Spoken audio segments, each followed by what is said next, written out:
उन्हें एक straight line मिल जाए चलने के लिए और वो भी इम्प्रूव कर सकें। इसी तरह वुमेन राइट्स पर काम हो रहा है, लेकिन बेसिक ज़रूरत थी पर्सन विद डिसेबिलिटीज़ के राइट्स पर काम करने की, क्योंकि ना तो वो इलेक्शन में वोट कास्ट कर सकते हैं, ना ही वो जो है सियासत का हिस्सा बन पाते हैं।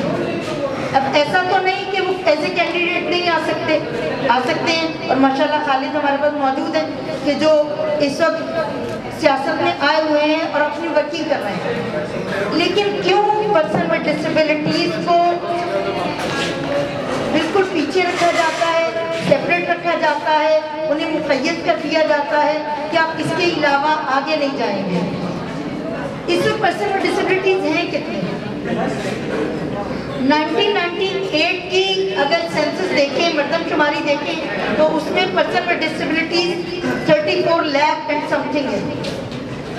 उसके बाद 2017 में जब सेंसस हुए तो हम 64,000 रह गए, जबकि उस वक्त सिर्फ खवातीन माजूरी जो हैं वो 14 लाख थी 1998 में। 2017 में सब गायब हो गए, एकदम से खुदा जाने चले गए या कहीं छुप गए या ठीक हो गए, मुझसे हो गए। तो और उसके बाद अब फिर जो सेंसस हुए फिर हम 34 लाख हो गए। सूरत हाल में सियासी क़यादतें हेयरिंग इम्पेयर्ड पर्सन्स को कैसे शामिल कर रही हैं, उसके बाद फिजिकली डिसेबल्ड पर्सन्स को कैसे शामिल कर रही हैं, कहाँ हम आपकी क़यादत का पार्ट है, आपकी क़यादत में शामिल होने का तरीक़ेकार क्या है।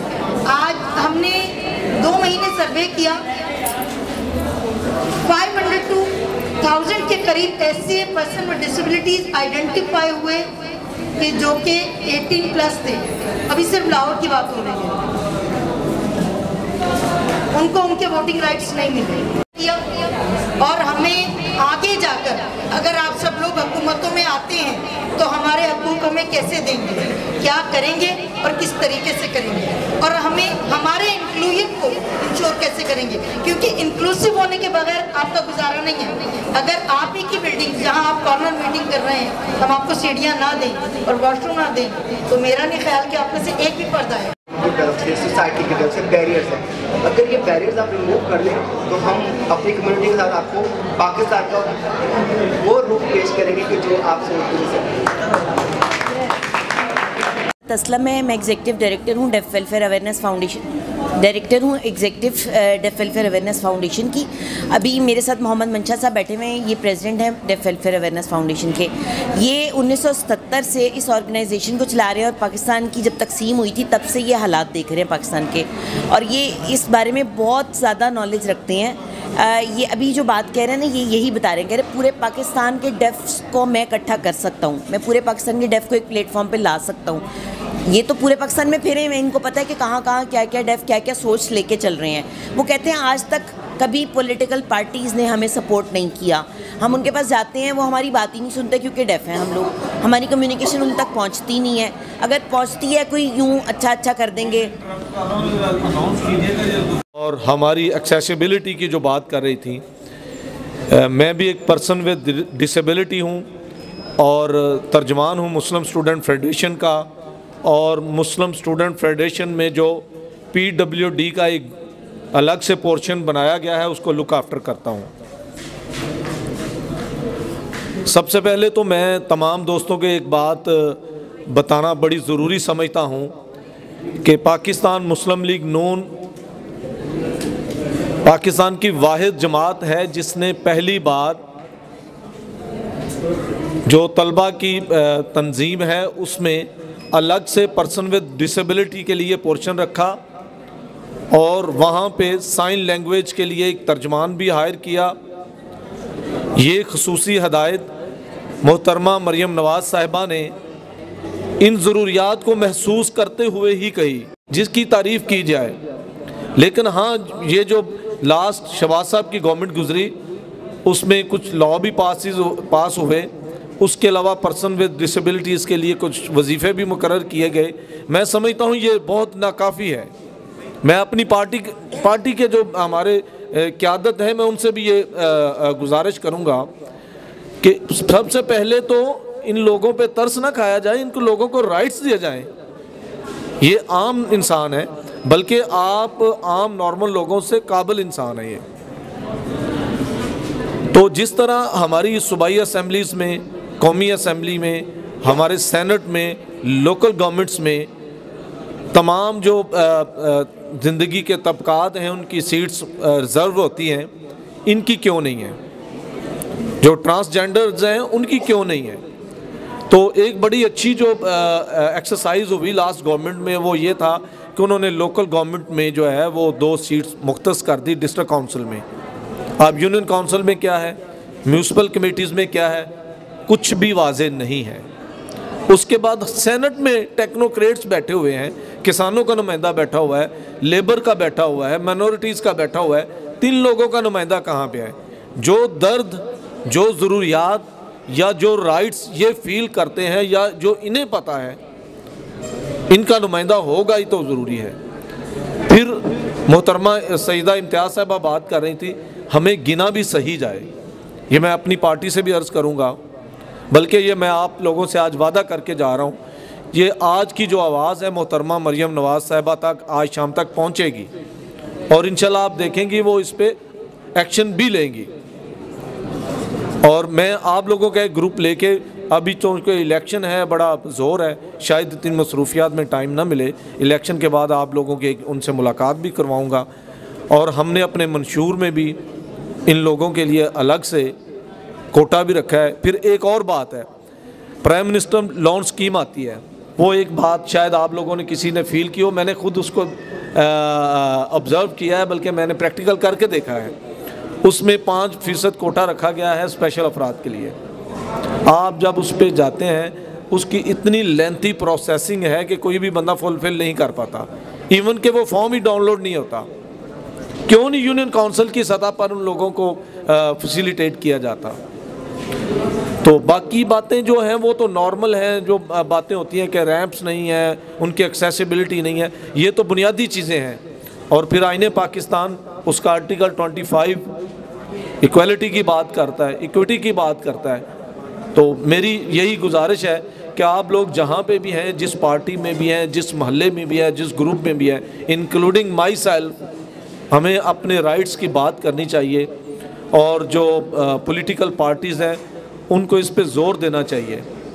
ये बहुत बड़ा आपने पॉइंट आउट किया, ये मेरे लिए भी एक सोच की बात थी। मैं खुद लोकल गवर्नमेंट का नुमाइंदा हूँ, मैंने इलेक्शन लड़ा है, मैं डिस्ट्रिक्ट गवर्नमेंट का स्पोक्स पर्सन भी रहा हूँ, कि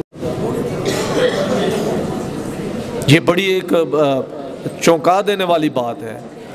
अगर कोई डेफ है, कोई फिज़िकली डिसेबल है, तो वो किस तरह वोट कास्ट करेगा? वहाँ पे तो कोई बंदा ही नहीं बैठा हुआ। तो ये भी बहुत ज़रूरी है मेरे ख्याल में। इस सिलसिले में आज ही ECP को एक लेटर लिखना चाहिए, रिक्वेस्ट भेजनी चाहिए कि आप हर पोलिंग स्टेशन पे एक जो है ना स्पेशल बंदा भी बैठाएं जो इन लोगों को भी समझे और इन लोगों को फैसिलिटेट किया जाए। मैं अपनी पार्टी को आज ही कन्वे करूँगा और कोशिश करेंगे इंशाल्लाह हमारी पार्टी जो है ECP को भी लिखे। Thank you so much. मैंने आप लोगों का बहुत टाइम ले लिया। मैं आप लोगों को एक बार फिर से गुजारिश करूँगा, आपके बच्चे जो सियासत में दिलचस्पी रखते हों, वो मुस्लिम स्टूडेंट फेडरेशन का प्लेटफॉर्म हाजिर है, चाहे वो नॉर्मल है या अब नॉर्मल है। हम कलाशनकोव वाले नहीं हैं, हम कलम वाले हैं, लैपटॉप वाले। नहीं, मैं चले सॉरी मैं अपने वर्ड वापस ले लेता हूँ। तो मैं अर्ज़ कर रहा हूँ, हमारी जो स्टूडेंट पॉलिटिक्स है वो कलम किताब वाली है, लैपटॉप वाली है, टैब वाली है, प्रोग्रेसिव MSF है। आप आएँ, वेलकम। आप लोग हमारे साथ चलें, आप देखेंगे कि हम आपका पॉलिटिकल कैरियर जो किस तरह बिल्ड करते हैं। Thank you so much. जी अस्सलामुअलैकुम। मैं मलिक अहमद कोकर का बेटा हूँ, मलिक तकीबत कोकर। मैं उम्मीदवार हूँ ND 126 में, तो मेरा इंतखाबी शाम प्याला है इंशाल्लाह ताला। आप वोट तो लाजमी 126, बस मुझे ज़्यादा बोलना है। सर ये रहमत अली कोकर साहब हैं, उनके साहबजादे हैं वकील अब्बास। तो हमने इनसे रिक्वेस्ट की थी, इनका बहुत शुक्रिया कि ये हमारी मीटिंग में तशरीफ़ लाएँ। और अगेन थैंक्स तोकीर अब्बास साहब। ये इस दफ़ा इन्होंने अपने डॉक्यूमेंट्स जमा करवाए हैं। इसी तरह सर ये डॉक्यूमेंट्स इन्होंने NA 126 में, और ये इंशाल्लाह ताला इनको कामयाबी दे। जी अल्लाह पाक इनको प्याला है इनका प्याला इनका जी जी जी इंतखाब। Thank you. इमरान खान की पार्टी से हूँ, ये इमरान खान की पार्टी PTI से है। जी जी थैंक यू। सियासत पर जितना हक तुम्हारा है उतना हक हमारा है, ठीक है। तो हम सब ने इस नारे को बार बार इनके समातों तक पहुंचाना है और इसको इतना गूंज बनाना है कि इनके दिलों में उतर जाए ये नारा। उसके कायद हज़रत अल्लामा हाफ़िज़ ख़ादिम हुसैन रिज़वी रहमतुल्लाह ताला अलैह अमीरुल मुजाहिदीन, वो भी एक व्हील चेयर पर बैठे हुए इंसान, और आज आप लोगों से मिलके मैं एक फ़ख्र महसूस कर रहा हूँ कि अल्हम्दुलिल्लाह अल्हम्दुलिल्लाह अल्हम्दुलिल्लाह, अगर एक व्हील चेयर पर बैठकर अपना जिसका ज़मीर ज़िंदा है, जिसका ज़मीर बेदार है, और ऐसा शख्स जिसका नज़रिया, जिसकी सोच, जिसकी फ़िक्र के ऊपर अल्हम्दुलिल्लाह अक़वाम आलम में से अहले ईमान ने उन्हें अपनी आँखों की ठंडक और दिल की धड़कन बनाया, तो वहीं वो मज़बूत आवाज़ आलम इस्लाम की नुमाइंदगी करते हुए आलम कुफ़र के लिए एक नंगी तलवार और उनके लिए एक दहशत की इलामत है। आज अल्हम्दुलिल्लाह अमीरुल मुजाहिदीन रहमतुल्लाह ताला अलैह की उसी फ़िक्र, उसी नज़रिया, उसी सोच, वो नज़रिया, सोच और फ़िक्र क्या है? नफाज शरीयत मुस्तफ़ा करीम सल्लल्लाहु ताला अलैहि वसल्लम है। जब एक आम इंसान मुसलमान की इज़्ज़त व तकरीम, इस्लाम की सुनहरी जो असूल हैं, इस्लाम को इख्तियार करने के अंदर एक मुसलमान की इज़्ज़त है, और इस्लाम की इज़्ज़त इक़्तिदार में है। अगर ये इक़्तिदार आज हमारे ईवानों में होता, मुल्क पाकिस्तान में होता, शरई निज़ाम कायम होता, तो यकीनन जैसे हमारी बहन ने शुरू में इरशाद फरमाया कि स्पेशल पर्सन्स की तादाद करोड़ों तक पहुंच चुकी हुई है, और हमारे भाई ने खूबसूरत उसमें वजाहत फरमाई कि अब वो स्पेशल पर्सन्स ज़ाहिर है एक घराने के अंदर अगर होते हैं तो पूरे का पूरा ख़ानदान उससे मुतासर होता है, तो वो करोड़ों में उनकी स्ट्रेंथ पहुंच चुकी हुई है, और 35 सालों से किसी न किसी सूरत में ऐवानों के अंदर मौजूद, अदारों के हुकूमती ऐवानों में मौजूद हमारी पार्टीज़, आम जो शख्स है जो अपनी टांगों के ऊपर चल सकता है, आँखों से देख सकता है और कानों से सुन सकता है, उनको भी इन्होंने डिसेबल कर दिया है। चाहे जाए कि हमारे वो बहन भाई जो कि किसी न किसी हाथ से या अल्लाह रब्बुल इज़्ज़त के एक इम्तिहान की वजह से पैदाइशी तौर पर वो डिसेबल हो, या तो पूरे का पूरा अगर पाकिस्तान को देखें तो वो यकीनन उसकी सूरत हाल जो है, इस सूरत हाल पे लाने में यकीनन हमारी उन सियासी जमातों का एक किरदार है, जो कि किसी न किसी सूरत में हुकूमतों के अंदर हुकूमती मज़े उन्होंने उठाए हैं। हम इंशाअल्लाह बफ़ज़्ल ताला कोई दावे करने वाले लोग नहीं हैं। हमारे कायदीन ने जब भी कोई बात की है अमलन उसका सबूत दिया है अपने अमल के साथ। जो काम हम खुद नहीं करते उसकी किसी को नसीहत भी नहीं करते, ना उसका इजहार करते हैं।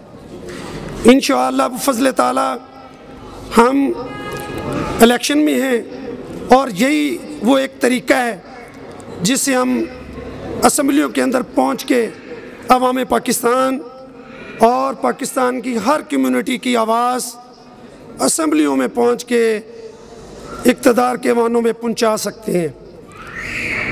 इंशाअल्लाह फ़ज़ल ताला तहरीक लब्बैक पाकिस्तान असम्बलियों में पहुंचकर हमारे अहदाफ जो हैं वो बिल्कुल वाज़िया और क्लियर है। हमारा 1 पॉइंट एजेंडा है जो कि नफाज़ निज़ाम मुस्तफ़ा करीम सल्लल्लाहु ताला अलैहि वसल्लम है। जब ये नफाज होगा तो आज से 1450 साल पहले एक यहूदी हज़रत उमर रज़ी अल्लाह ताला अन्हु से देखते हैं जो कि ज़ईफ़ है, और आप पूछते हैं कि ये शख्स, तो बताया जाता है कि यहूदी मज़हब से ताल्लुक़ है। फरमाया हाँ हाँ, अगर ये यहूदी है, इंसान है, आज के बाद इसकी मुआशी जितनी ज़रूरियात हैं वो हुकूमत इस्लामिया के ज़ुम्मे हैं, उनका वजीफ़ा मुकर्रर होता है। और आज अक़वाम आलम के अंदर, पूरी दुनिया के अंदर वही सुनहरी असूल जो हज़रत उमर रज़ी अल्लाह ताला अन्हु ने वाज़िया फरमाए और उसके समरात दुनिया समेट रही है, वो क्या है? वो मसावी हकूक़ हैं, अफरादी तफरीक के बगैर है। पूरे माशरे में अगर किसी मुसलमान को, कलमा गो को वो हकूक़ हासिल हैं तो वो जो भी किसी की मजहबी फ़िक्र। मैं PP 161 का कैंडिडेट हूँ MPA के लिए तहरीक लब्बैक पाकिस्तान से। मैं सबसे पहले एक बात करना चाहता हूँ कि हमारे मुल्क में अगर आप वर्ल्ड बैंक के इंडिकेटर्स देखें, यहाँ पे मुझे पढ़े लिखे लोग अक्सर आप में से नज़र आ रहे हैं, माशाल्लाह माशाल्लाह। बेटा ये थोड़ा सा आप साइड पे हो जाएं। देखें जी, वर्ल्ड बैंक के इंडिकेटर्स होते हैं, वो आपको इन्फेंट मोर्टेलिटी बताते हैं, मैटरनल मोर्टेलिटी रेट्स बताते हैं, वो आपको एग्रीकल्चरल इंडेक्स बताते हैं, एजुकेशनल इंडेक्स बताते हैं। उसमें अगर आप पाकिस्तान के इन्फेंट मोर्टेलिटी रेट को देखें तो वो दुनिया में सबसे ज़्यादा हाई है। मैटरनल मोर्टेलिटी रेट को देखें तो वो भी दुनिया में सबसे ज़्यादा हाई है। मैं इसको डिफ़ाइन कर दूं अगर किसी को समझ नहीं आ रही, ज़चगी के दौरान माँ की वफ़ात और बच्चे की वफ़ात, इसको कहते हैं infant and maternal mortality rate. अब उसी में चल के जो इंट्रा यूट्राइन इन्फेक्शंस होती हैं, टॉर्च इन्फेक्शंस के अंदर से एक जो टेटनस हो जाती है, एक और भी इस तरह की 5 इन्फेक्शंस होती हैं।